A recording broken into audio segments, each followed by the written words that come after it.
నమస్తే friends. Spiritual regeneration, ఆధ్యాత్మిక పునర్జీవనం. ఈ బుక్ రీడింగ్‌కి అందరికీ తెలుసా?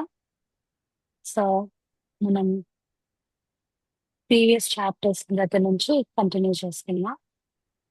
ఈ బుక్ అంతా మనకు చెప్తుంది ఏంటి అనేసంటే, మనం మన ఆలోచనలు ఎలా పెట్టుకోవాలి, మన ఎనర్జీ ఏదైతే తీసుకుంటున్నామో దాన్ని ఎలా వాడుకోవాలి, ఆహ్, తీసుకున్న ఎనర్జీని మనం పంచాలి, సేవ చేయాలి. అటువంటి విషయాలన్నీ మెన్షన్ చేస్తూ ఉన్నారనమాట. సో, ఇంకా ముందుకి ఏం చెప్తారో చూద్దాం. బోధనల కాంతిని అంటే జ్ఞానాన్ని వంటబట్టించుకునేందుకు కోసం మీరు ప్రయత్నించాలి. ఆ జ్ఞానాన్ని మీ కర్మల్లో, మాటల్లో, ఆలోచనలో ఆ వెలుతురు ప్రసరించే విధంగా జీర్ణించుకొని నింపుకోవాలి. అప్పుడు ఆ కాంతి వెలుగు మీతో మాత్రమే మీ దగ్గరే ఉండిపోకుండా, మీ ఆలోచనల ద్వారా, మాటల ద్వారా, కర్మల ద్వారా అందరికీ ప్రసరింపబడుతూనే ఉంటుంది. అంటే మనం ఏదైతే జ్ఞానాన్ని తీసుకుంటామో, అది ఎప్పుడైతే మనం వంట పట్టించడానికి ప్రయత్నిస్తామో దాని నుండి మనం ఏం నేర్చుకుంటున్నామో అనే విధానం తెలుసుకుంటామో, జ్ఞానాన్ని మన యాక్షన్స్‌లోని, ఆలోచనల్లోని అన్నిటి మీద కర్మలో అంటే ఏంటి ఇక్కడ మనం యాక్షన్స్ అన్ని మనం చేసే ప్రతి యాక్షన్ మన కర్మ అనేది ఉంటుంది. కర్మ అంటే మనం ఒక నెగెటివ్ పర్స్పెక్టివ్‌లో చూస్తాం. మనం చేసే ప్రతి యాక్షన్‌ని కర్మ అంటారు. అంటే ఒక పని చేయటం అన్నది మీనింగ్ అన్నమాట. సో, ఏదైతే మన ఎనర్జీ తీసుకుంటామో, ఏదైతే జ్ఞానాన్ని తీసుకుంటామో, ఆచరణలో ఎప్పుడైతే పెడతామో, దాన్ని మన ఆలోచనల దగ్గర నుంచి, మనం చేసే పనుల దగ్గర నుండి, మాటల ద్వారా కూడా మనం అందరికీ పంచగలుగుతాము. పంచేంత కేపబిలిటీ మనలో ఎప్పుడూ ఉంటుందన్నమాట. ఈ విషయాలు చెప్పేందుకు మహా సులభంగానే ఉంటాయి. కానీ వాటిని ఆచరణలో పెట్టడం సులభంగా ఉండదు. ఏ వేళలోనైనా ఓ నిజమైన ప్రయత్నం, ఓ సరైన దిశలో జరిగితే మన శక్తులు ప్రవృద్ధమవుతాయి అన్న విషయాన్ని మనం ఎప్పుడూ గుర్తుంచుకొని తీరాలి. అంటే వీటిలో ఆచరణలో పెట్టడం అనేది మన మైండ్‌ని కంట్రోల్‌లో పెట్టుకోవడం అనేది గానీ, లేదంటే ఈ థాట్స్‌ని వాటిని ఒక మరీ డిస్టర్బ్డ్‌గా కాకుండా ఉండే విధంగా చేసుకోవాలి అన్న దానికి చాలా ప్రయత్నమే చేయాలి. చాలా ప్రయత్నమే చేయాలి. మన మైండ్ ఒకటంటుంది. మన లోపల సబ్‌కాన్షియస్ మైండ్ ఇంకోటి చెప్తుంది. మన ఇన్నర్ సెల్ఫ్ ఇంకోటి చెప్తుంది. సో, అవన్నిటికి కూడా బ్యాలెన్స్ అవ్వాలి అంటే, మన ఏదైతే ఈ లాజికల్ మైండ్, మన మనస్సనేది ఏదైతే ఉందో, దాన్ని మనం ప్రాపర్‌గా చేసుకోవాలి అంటే, ముందు మనం స్టెప్స్ తీసుకోవాలి. ఆచరణలో పెట్టాలి. ఏ విధంగా ఆచరణలో పెట్టాలి? తీసుకునే ప్రతి స్టెప్పు మనకి కొన్నిసార్లు చాలా ఈజీగా ఓవర్‌కమ్ చేసేయొచ్చు. కొన్నిసార్లు టైం పట్టొచ్చు. గివ్ అప్ చేయకుండా వాటిని ప్రయత్నిస్తూ ముందుకు వెళ్తూ ఉండాలి. మనం ఈ విషయాన్ని ఎప్పుడు మర్చిపోకూడదేంటంటే, మనం మన ప్రయత్నం ఎంతలా చేస్తామో అంత బాగా మనం ముందుకు వెళ్ళగలుగుతాము అనే విషయం. ఛాలెంజెస్ అనేవి ఎప్పుడూ ఉంటూనే ఉంటాయి. కానీ దాన్ని మనం ఎలా తీసుకుంటాం అన్న దాని మీద మన ఆహ్, జర్నీ అనేది డిపెండ్ అయి ఉంటది. సరైన ప్రయత్నం ఏదైనా సరే దిశలో జరిపితే హ్మ్, వేల వ్యతిరేక శక్తుల కంటే ఎక్కువ శక్తివంతంగా మనం తయారవుతాం. అంటే మనం ప్రయత్నించడం. అంటే మనం కమిటెడ్‌గా ఉండి, ఎలా అయినా నేను దీన్ని అచీవ్ చేయాలి అన్న కైండ్ ఆఫ్ ఆహ్, థాట్ ప్యాటర్న్స్ అనేవి పెట్టుకొని, ఎన్నొచ్చినా సరే నేను అచీవ్ చేయాలి, ముందుకెళ్ళాలి అని చెప్పి అనుకోని మనం చేసినప్పుడు, ఎంత శక్తివంతంగా వచ్చినా మనం డిటర్మైన్డ్‌గా ఉంటే, అది ఓవర్‌కమ్ చేయగలుగుతాం, అచీవ్ చేయగలుగుతాం. దాన్ని క్రాస్ చేయగలుగుతాం, నేర్చుకోవాల్సింది నేర్చుకోగలుగుతాం. ఎప్పుడు కూడా చేయలేనిదంటూ ఏమీ ఉండదు. అన్నీ చేయగలుగుతాం. కానీ కొన్ని సార్లేంటంటే మనకున్న భయాలు, మనకున్న చిన్నపాటి బౌండరీస్ అవే మనల్ని ఆపేస్తూ ఉంటది. అది మనకెప్పుడు తెలీదు. మనం ఐడెంటిఫై చేసుకోలేం. ఏమనుకుంటాం, నేను చాలా పర్ఫెక్ట్‌గా ఉన్నాను కదా! స్టిల్ ఎందుకు అవ్వట్లేదు? నేను ఇంత ఎఫర్ట్స్ పెడుతున్నాను కదా! స్టిల్ ఎందుకు అవ్వట్లేదు? అలా అనుకుంటాం గానీ, బట్ అక్కడ సంథింగ్ చిన్నదేదో ల్యాకింగ్ ఉంది అన్న విషయం అనేది మనం తెలుసుకోలేకపోతూ ఉంటాం అన్నమాట. కొన్నిసార్లు మిస్ అయిపోతూ ఉంటామన్నమాట. సో, దాన్ని మనం పట్టుకొనుండాలి. వదిలేయకూడదు. ఓకే. మనం నిజమైన ప్రయోజనాలను కూడా అందరి నుంచి స్వీకరిస్తూనే ఉంటాం. విరుద్ధ ఫలితాలను అందరి వద్ద నుండి స్వీకరిస్తూ ఉన్నట్లుగానే, మనం స్వీకరిస్తున్న సవ్యమైన అంశాలు పునర్జీవనానికి స్ఫూర్తిని అందించే మూలాలు. ఉదాహరణ కోసం మనం ఏ ఆశ్రమానికో వెళ్ళి చక్కగా ధ్యానం చేసుకుంటే, ఆ ఆశ్రమంలో మనతో పాటు ధ్యానం చేసుకున్న వాళ్ళందరూ ఆ ధ్యాన స్థితి ప్రయోజనాన్ని పంచుకుంటూ ఉంటారు. అంటే ఏ విధంగా అర్థమైందా? గ్రూప్ మెడిటేషన్స్ ఎప్పుడైతే మనం చేస్తామో, అక్కడ ఆ ఎనర్జీ ఫీల్డ్‌తో కనెక్ట్ అయ్యి ఉంటాం. సో, ఎవరికైనా ఆహ్, ఏమైనా చిన్న చిన్న difficulties to connect with the meditation అలాంటివుంటే, మన ఎనర్జీ ఫీల్డ్‌లో ఉంటారు కాబట్టి, వాళ్ళు కూడా మెడిటేషన్ అనేది బాగా చేయగలుగుతారనమాట. సో, ఆహ్, అలానే ప్రతి ఒక్కళ్ళ దగ్గర నుంచి పాజిటివ్ వింటాం, నెగెటివ్ వింటాం. కానీ మనకేం కావాలి, మనకేది అవసరం అవుతుంది దాన్నే మనం తీసుకోవాలి. నెగెటివ్ అనే దాన్ని తీసుకోవడం అనేది నెగెటివ్ అనేదాన్ని వినాలి. విని వదిలేయాలి. ఓకే. ఇలా కూడా జరిగాయి. బట్ నేనలా కాదు. నేను యూనిక్. నా నాకు జర నా నేనెలా డిఫైన్ చేసుకుంటే అలా జరుగుతది. Where we create our own reality అన్నది it plays a major role here. Okay. ఎందుకంటే అయస్కాని అయస్కాంతికంగా మనం అందరం కలిసే ఉన్నట్ ఉంటున్నాం కాబట్టి. 5,000 5,000 ఏళ్ల తర్వాత ఉత్తమ ప్రపంచాల్లో ఓ ఉన్నత స్థాయి చైతన్యాన్ని మనం అందుకొని ఉన్నప్పుడు, మన భా భావాసర ప్రయాణంలో మనం అల్లుకొని పరినిర్మించుకున్న తరంగ ప్ర ప్రసార వ్యవస్థను హఠాత్తుగా దర్శించి తీరుతాం. ఆ తరంగ ప్రసార వ్యవస్థ మనకు అప్పుడు మహా గందరగోళ స్థితిలోనో, ఎంతో ఆనందంగా, ఎంతో చక్కటి స్థితితో ఉన్నట్లుగానో కనిపించవచ్చు. అంటే మన మైండ్‌లో అన్నమాట ఇవన్నీ కూడా. ఓకే. మనం ఎక్కడికైనా ఏ ఓ యాత్ర చేసినప్పుడు ఆయా ప్రాంతాలను కలిపే ప్రసార కిరణాలను ప్రాణ పదార్థంతో మనం సృష్టించి ఉంటాం.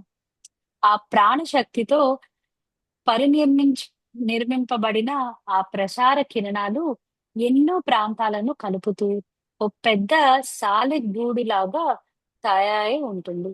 ఆ తర్వాత మనకు నెమ్మదిగా అర్థమవుతుంది. ఆ సాలెగూడును ఇతరులు మేలు కోసమో, వాళ్ళని నాశనం చేసేందుకోసమో మనమే సృష్టించుకున్నామని, లేదా మనమే పడడానికో, నాశనం అయిపోవడానికో దానిలో చిక్కుకొని ఉండేవాళ్ళమని. అంటే మనకున్న ఆహ్,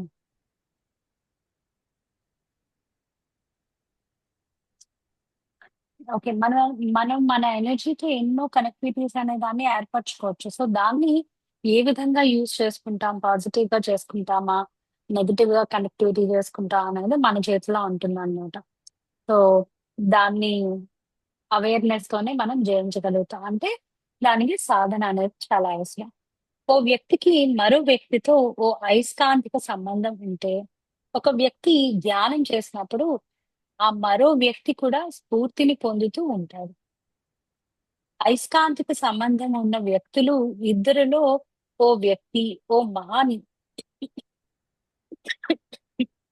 సారీ. ఓ వ్యక్తి ఓ మహా నొప్పినో, బాధనో అనుభవిస్తూ ఉంటే, మరో వ్యక్తి కూడా ఆ నొప్పిని స్వీకరిస్తూ ఉంటాడు. అంటే మనకు అంత కనెక్టివిటీ ఉంటుందన్నమాట.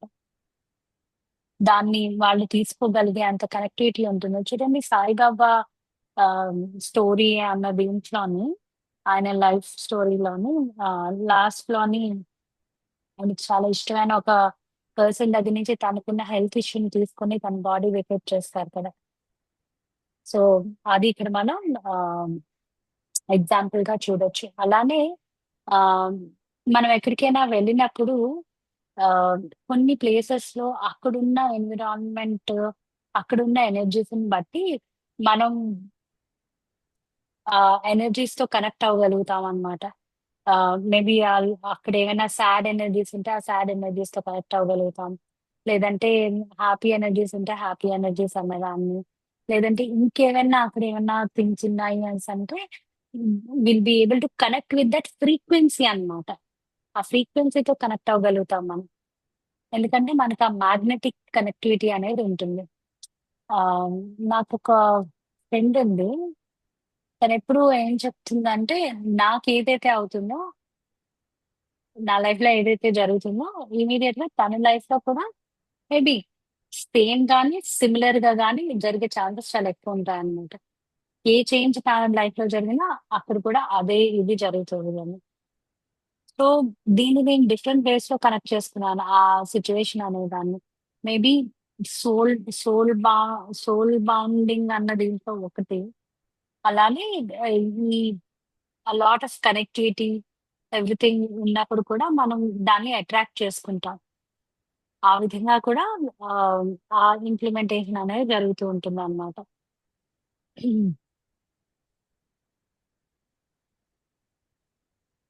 పునర్జీవనం కోసం వాంఛిస్తూ పరిస్ పరిశ్రమిస్తున్న వాళ్ళు తమ జీవితాలు ఇతరులకు ఓ భారంగా తయారైపోకుండా ఉండడానికి, అదే సమయంలో తన జీవితాలు ఇతరులకు ఓ వరంగా ఆశీర్వద ఆశీ ఆశీర్వాదంగా ఉండేందుకు ఎంతో సప్రమత్తంగా, జాగ్రత్తగా ఉండాలి.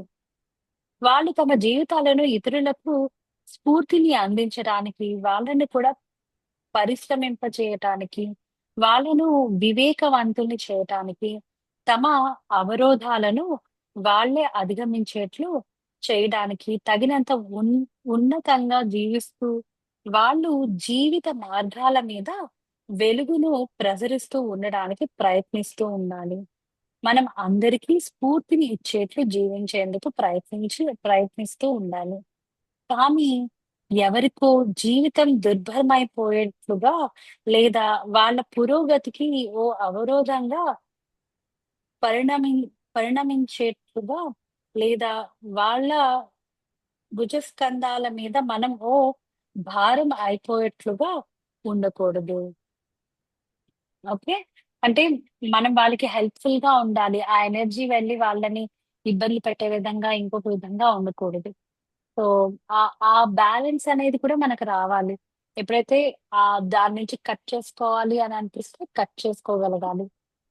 ఎంత వరకు దాన్ని తీసుకోవాలో అంతవరకే తీసుకోవాలి. మరీ ఆహ్, హెవీ అంటే ఎక్కువగా నేను దాన్ని ఏదో చేసేయాలి అన్న దీంట్లో ఇచ్చేయకూడదు. ఎప్పుడో ఒకటి గుర్తుంచుకోవాలేంటంటే వాళ్ళ లైఫ్ జర్నీలో మనం ఎప్పుడూ ఇంటర్‌ఫియర్ అవ్వకూడదు. When we are connecting with something అన్నప్పుడు, అక్కడ మనం ఎంతవరకు వాళ్ళకి ఏ విధంగా హెల్ప్ చేయగలమో దాన్ని తెలుసుకొని మిగిలింది వదిలేయగలగాలన్నమాట మనం. ఓ మనిషి తన సృజనాత్మకత ఎందుకు ఆగిపోయిందో, ఆ కారణం తెలుసుకుంటే తన సృజనాత్మకతను మళ్ళీ సహజంగా ప్రవహిస్తూ ఉండేట్లు చేసుకోగలుగుతారు. కారణాన్ని తెలుసుకుంటే, ఆ మనిషి సగం సమస్య అప్పటికే పరిష్కరించుకొని ఉంటాడు. అంటే ఎప్పుడైనా సరే ఏ ప్రాబ్లమ్‌కైనా సో ఆహ్, సొల్యూషన్ కన్నా దాని రీజన్ ఏంటి అనే దాన్ని తెలుసుకోగలిగితే, సొల్యూషన్ అనేది ఆటోమేటిక్‌గా వాళ్ళ దగ్గరికే వచ్చేస్తుంది. వాళ్ళు దాన్ని తీసుకోగలుగుతారు కూడా. కొన్నిసార్లు మనకి ప్రాబ్లమ్ ఏంటో అని తెలుస్తది. అయినా సరే we feel that nothing is there in our hands అనేసి అనుకుంటాం.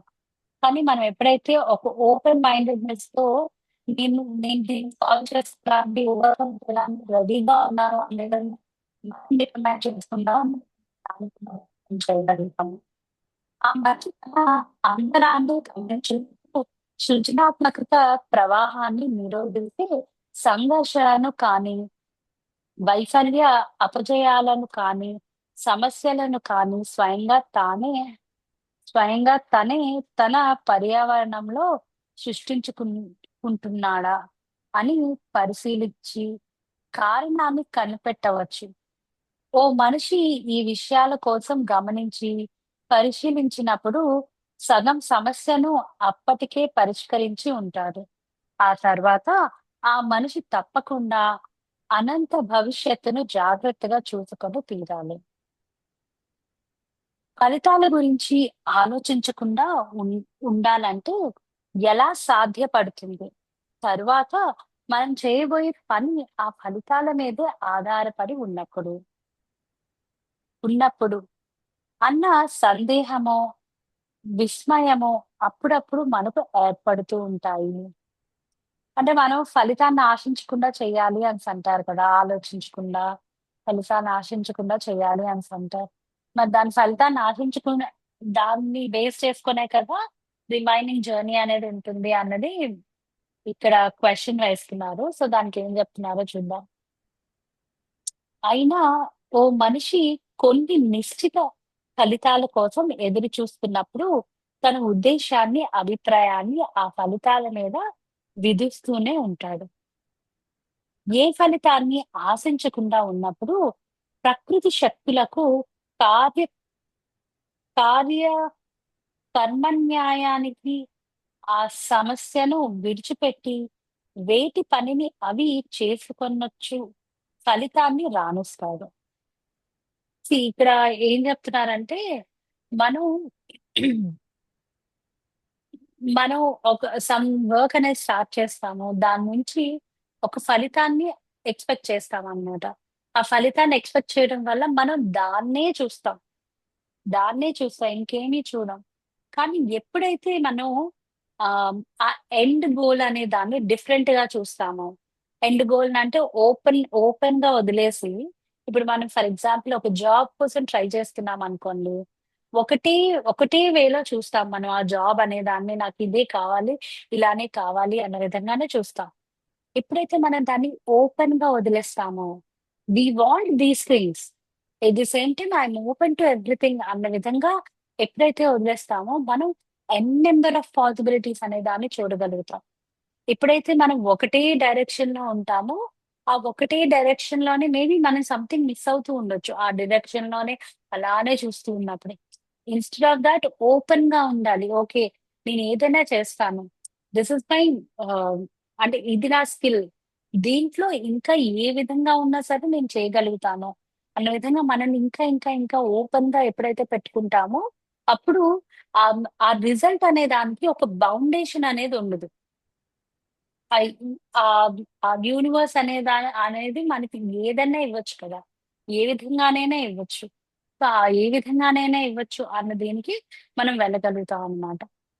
సో, అందుకని ఎప్పుడు కూడా ఫలితాన్ని ఆశించకూడదు అన్నదాన్ని ఎందుకు చెప్తున్నారు అనేసంటే, మనం బౌండెడ్ ఫలితాలనే చూస్తాం. అంటే step 1, step 2, step 3, step 4, step 5 అంటే ఒక రూల్ బుక్ లాగా వెళ్తామన్నమాట. అలా కాకుండా ఎప్పుడైతే మనం ఈ స్టెప్స్ ఉన్నాయి. ఈ స్టెప్స్ అన్నీ వర్క్ చేస్తూ ఉన్నాం. But there is no boundation for this result. ఈ రిజల్ట్ అనే దాన్నే బౌండ్ చేసుకొని ఉండట్లేదు. I'm open to everything. ఏ విధంగానైనా సరే నాకు రిజల్ట్ రావచ్చు. ఒకటే వేలో కాకుండా ఏ విధంగానైనా రిజల్ట్ రావచ్చు. నేను అది తీసుకోవడానికి రెడీగా ఉన్నాను. సో, అది చాలా ఇంపార్టెంట్ అన్నమాట మనకి. ఏ ఫలితాన్ని ఆశించకుండా ఓకే. ఆ! హ్మ్. మనం ఆ విషయాన్ని ప్రకృతికే విడిచిపెడితే, ప్రకృతి ఓ మరింత మేలైన బిడ్డనే మనం కోరుకున్న దానికంటే ఎక్కువగా తప్పకుండా మనకి పట్టుకొచ్చి అప్పజెపుతుంది. ఓ మనిషి ఫలితాల కోసం చూస్తున్నప్పుడు, ఆ ఫలితాల కోసం మాత్రమే పనిచేస్తాడు. తప్ప భవిష్యత్తు కోసం చూడడు. అంటే ఈ గోల్ ఇక్కడి వరకే ఉండిపోతుందన్నమాట. ఇంకా డీపర్ ఈ ఫ్యూచరిస్టిక్ వే అన్న దీంట్లోని కనెక్టివిటీ అనేది తగ్గొచ్చు. సో, అందుకే బౌండేషన్ అనేది లేకుండా ఫ్రీగా వదిలేసినప్పుడు మనకి మోర్ ఆపర్చునిటీస్, మోర్ క్రియేషన్ అన్న దీంట్లో మనం పార్ట్ అవ్వచ్చు. ఓ మనిషి ఓ తోటలో కొన్ని మొక్కల విత్తనాలు పాతి ఫలితాల గురించి ఏ ఆలోచనలు చేస్తూ ఉండకపోతే, ఆ మనిషి పక్షులు ఆ విత్తనాలను తినేయకుండా కాపాడుకోస్ కాపాడు కోసం తీసుకోవాల్సిన పక్షులు తినకుండా కాపాడుకోవడం కోసం తీసుకోవాల్సిన జాగ్రత్తలన్నిటిని గురించి పట్టించుకోకుండా, విషయం ఏమి పట్టించుకోడా? అది క్వెషన్ అన్నమాట. విషయం ఏమిటంటే తోటలో ఓ మనిషి కష్టపడి పనిచేసి ఫలితాల కోసం ఆందోళన పడకుండా, ప్రకృతికి వ్యతిరేకంగా పనులు జరగకుండా, ఆ ప్రకృతిని గమనిస్తూ ఉండాలనే భవిష్యత్తు కోసం పనిచేయడం అంటే అర్థం ఇదే. ఓ మనిషి భవిష్యత్తు కోసం మాత్రమే పనులు చేసుకుంటూ ఉంటే, ఫలితాల గురించి ఆ ఉత్తమ న్యాయాలు చూసుకుంటాయి. అంటే ఇక్కడేంటి? ఇక్కడ అంటే అక్కడ మొక్కలు నాటాలి. విత్తనాలు వేసి వదిలేస్తే అయిపోదు కదా! దానికి వాటరేయాలి. దాన్ని సంరక్షించుకోవాలి. మనం చేయాల్సిన డ్యూటీ అక్కడ చేయాలి. అదే చెప్తున్నాననమాట. మనం చేయాల్సిన ఎఫర్ట్, మనం చేయాల్సిన డ్యూటీ ఎవ్రీథింగ్ మనం చెయ్యాలి. కానీ ఇది ఇలానే రావాలి, ఇంత పెద్దదయిపోవాలి, దీనివల్ల నాకేదేదో అయిపోవాలి, ఇదే విధంగా ఇది గ్రో అవ్వాలి అన్న విధంగా కాకుండా ఓపెన్‌గా ఎప్పుడైతే వదిలేస్తామో, ఆ ప్రకృతి అనేది మనల్ని చాలా బాగా చూసుకుంటుంది. ఇంకా డిఫరెంట్ వేస్‌లో మనకు ఫలితాలనిస్తుంది అన్నది చెప్తున్నారనమాట. మనం ఇప్పుడు మీ మనస్సులోనో నేను విత్తనాలను చల్లి ఉన్నానని అనుకుందాం. అంటే ఈ జ్ఞానం ద్వారా మన మనసులోని కొన్ని విత్తనాలైతే వేశారు. సహజంగానే ఎన్నో పక్షులు, పురుగులు వచ్చి ఆ విత్తనాలను తినేందుకు ప్రయత్నిస్తూ ఉంటాయని నాకు తెలుసు. అంటే డిఫరెంట్ ఆలోచనలు, డిఫరెంట్ మాటలు అవన్నీ కూడా. ఆ విత్తనాలు అంకురించి, చిగురించి పుష్పించేందుకు మీరు అనర్హులైతే తినని తిననివ్వండి పక్షుల్ని, పురుగుల్ని, ఆ విత్తనాలను. అంటే మనం ఎప్పుడైతే మన మీద మనకు ఆ కాన్ఫిడెన్స్ లేకుండా చిన్న చిన్న థింగ్స్ ఏమొచ్చినా వెంటనే మారిపోయి వెంటనే మన మైండ్ డిస్టర్బ్ చేసుకొని ఎప్పుడైతే అలా ఉండిపోతామో అది మన చేతుల్లోనే ఉంది. అప్పుడేంటి? ఏదైతే ఇప్పుడు ఆ విత్తనాలేసారో అవన్నీ ఆ పక్షులు, పురుగులు అన్నీ తినేస్తాయన్నమాట. అంటే అవి ఎన్విరాన్మెంట్ కావచ్చు, మనం మాట్లాడేది కావచ్చు, మనం థింక్ చేసేది కావచ్చు, అవతల వాళ్ళ దగ్గర నుంచి విన్నది కావచ్చు, ఏదన్నా సరే. నేను చల్లిన విత్తనాలు ఏమవుతాయో అనే ఆలోచనను ఈ ప్రయత్నానికి పూనుకున్నప్పుడు పెట్టుకొని ఉంటే మనం ఇప్పటిదాకా సాధించుకున్నవి ఏవీ సంభవించి ఉండేవి కాదు. మనం శ్రమించి పని చేద్దాం. సత్ఫలితాలే వస్తాయి అని నేను చెప్పుకున్నాను. మీరు తోటల్లో కష్టపడి మొక్కలను నాటుతూ, వాటికి నీళ్లు పోస్తూ, కలుపు మొక్కలు ఏమైనా ఉంటే వాటిని పీక పారేస్తూ ఉన్నట్లుగానే కష్టపడి పనిచేస్తూ ఉండడము, ఫలితాల గురించి బెంగ పెట్టుకుంటూ ఉండడము సమానం కాదు. కష్టపడి పనిచేస్తూ ఉండడము, ఫలితాల గురించి బెంగ పెట్టుకుంటూ ఉండడము. అంటే కష్టపడి పని చేస్తున్నారు. కానీ అది రిజల్ట్ ఏమొస్తదో అని చెప్పి చాలా ఎక్కువ భయపడుతూ ఉన్నారనమాట. అప్పుడు మనకి ఎటువంటి రిజల్ట్ వస్తుంది? మన భావన ఏ విధంగా ఉంటే ఆ విధమైన రిజల్టే ఎక్కువగా వస్తుంది. సో, అందుకని మన భావన దాని మీద కాకుండా మనం ఇవ్వాల్సిన 100% ఇచ్చి మిగిలింది వదిలేయటమే అంతే. న్యూట్రల్‌గా ఉండాలనమాట. ఇంకో ఉదాహరణను గమనిద్దాం. నేను వ్రాసిన పుస్తకాలు విస్తృతంగా పంచిపెట్ పెట్టబడి ఉన్నాయి.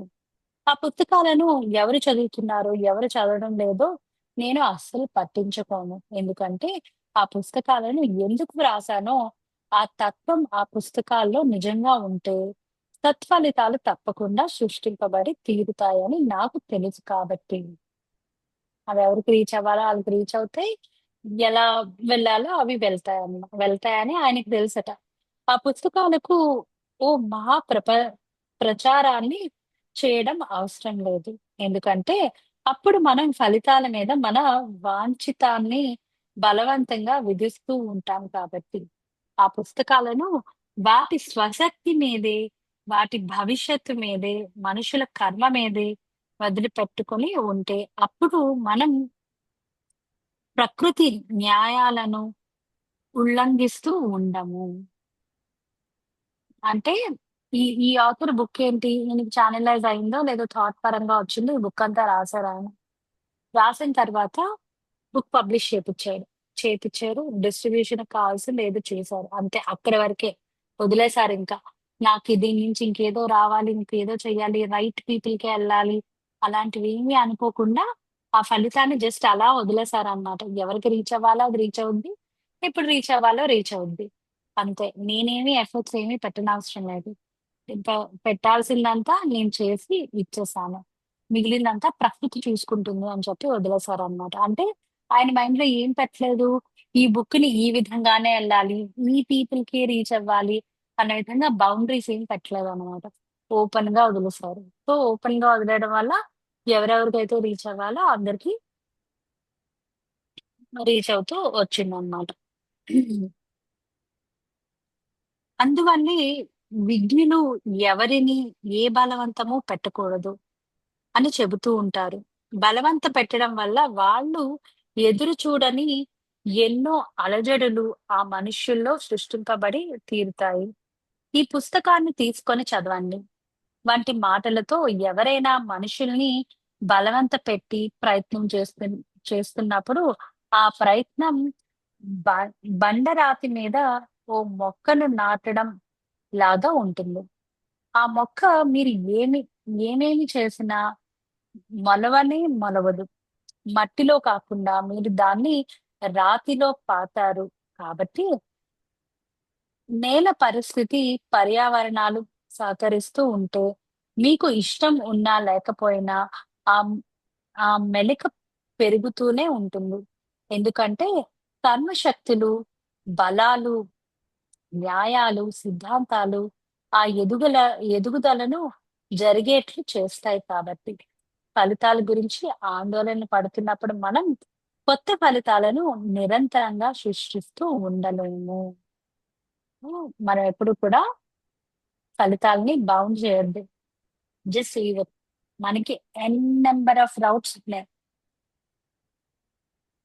మనం ఇది కూడా అనుకుంటాం కదా! ఏంటంటే మనం ముందే రాసుకొనొచ్చాం, ఇచ్చేసాం, ఇలానే ఉంది నా లైఫ్. ఇదే విధంగా ఉంటది. ఏమో when you decide you want to change the sense అంటే ఎన్ నంబర్ ఆఫ్ రౌట్స్ ఉన్నాయి.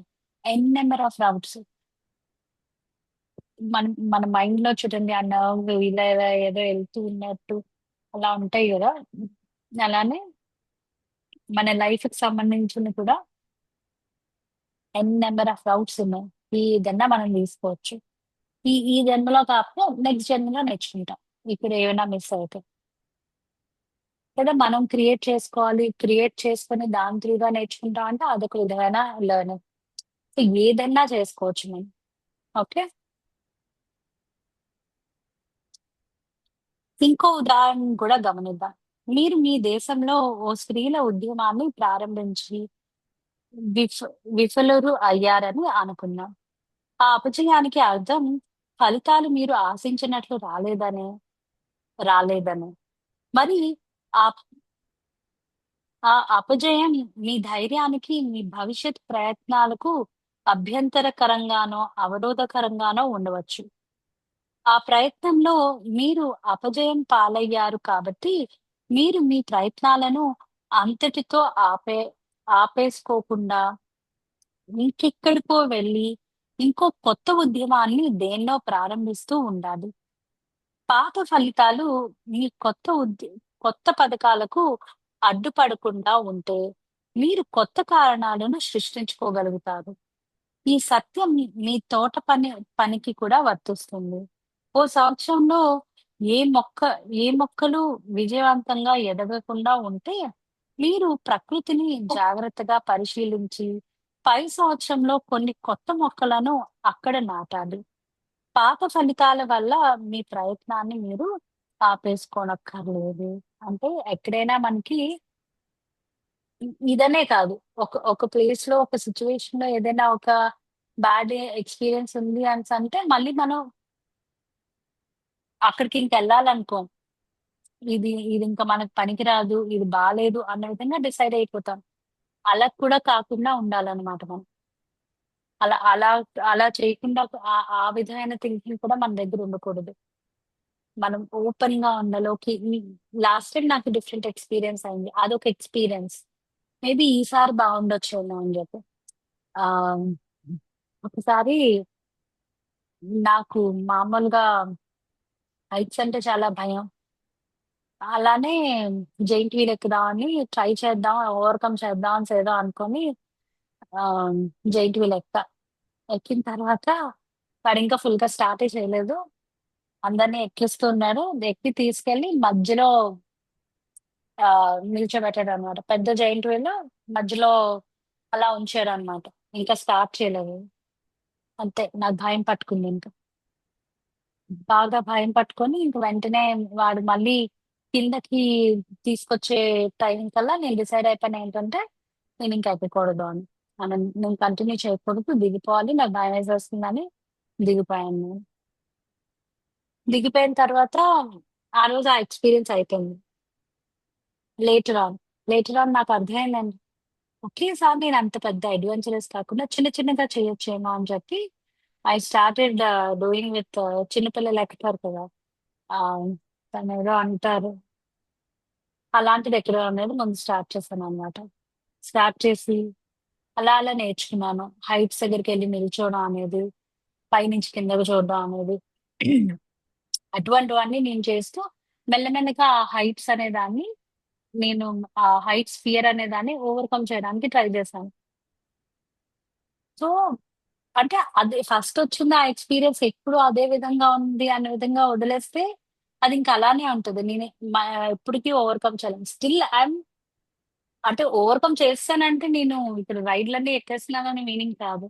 Still I'm learning. Still I'm learning. కాకపోతే కొన్ని విషయాల్లో కొంత ఫియర్ అనేది తగ్గింది. ఇంకా నేను ఆ రైడ్స్ అవన్నీ పారాషూట్ ఆహ్, పారాసైలింగ్ చేయాలి. నా గోల్ ఏంటంటే స్కై డైవింగ్ చేయాలి అని చెప్పి. సో, లెట్స్ సీ ఎప్పుడు చేస్తానో ఏంటో. But I want to do it. That is my goal అనే విధంగా. సో, ఎప్పటికి కూడా మనం ఆ ఎక్స్‌పీరియన్స్ ఏదో బాలేదు అని చెప్పి మనం వెంటనే ఇంకా ఎప్పుడు ట్రై చేయకూడదు అనే విధంగా కాకుండా ట్రై చేస్తూ ఉండాలి. Will get a different different experiences చాలా బావుండొచ్చు కూడా. దాంట్లో వన్ మేజర్ పాజిబిలిటీ చాలా చాలా బావుండొచ్చు. చాలా ఎంజాయ్ చేయొచ్చు కూడా మనం. ఓకే. సో,